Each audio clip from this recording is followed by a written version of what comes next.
Hi friends, ಈ ವಿಡಿಯೋದಲ್ಲಿ Dubai ಅನ್ನೋದು ವರ್ಲ್ಡ್ ನಲ್ಲಿ ರಿಚೆಸ್ಟ್ ಸಿಟಿ ಆಗಿ ಹೇಗೆ ಬೆಳೆಯಿತು ಅಂತ ತಿಳಿಯೋಣ.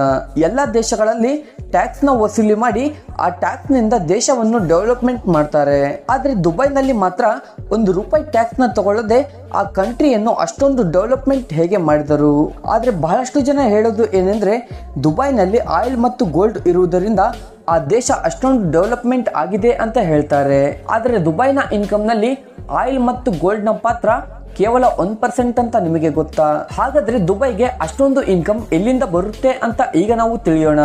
ಅದಕ್ಕಿಂತ ಮುಂಚೆ ನೀವೇನಾದ್ರೂ ನಮ್ಮ ಚಾನಲ್ಗೆ ಫಸ್ಟ್ ಟೈಮ್ ವಿಸಿಟ್ ಮಾಡ್ತಾ ಇದ್ರೆ ನಮ್ಮ ಚಾನಲ್ನ ತಪ್ಪದೇ ಸಬ್ಸ್ಕ್ರೈಬ್ ಮಾಡ್ಕೊಳ್ಳಿ ಮತ್ತು ನೋಟಿಫಿಕೇಶನ್ಸ್ಗಾಗಿ ಪಕ್ಕದಲ್ಲಿರುವ ಬೆಲ್ ಬಟನ್ ಅನ್ನು ಆನ್ ಮಾಡಿಟ್ಕೊಳ್ಳಿ. ಹಾಗೆ ವಿಡಿಯೋಗೊಂದು ಲೈಕ್ ಮಾಡಿ. 50 ವರ್ಷಗಳ ಹಿಂದೆ ದುಬೈನಲ್ಲಿ ಕಡು ಬಡತನ ಇತ್ತು ಮತ್ತು ಊಟ ಇಲ್ಲದೆ ಎಷ್ಟೋ ಜನ ನರಳುತ್ತಿದ್ದರು. ಆದರೆ ಇಂದು ದುಬೈ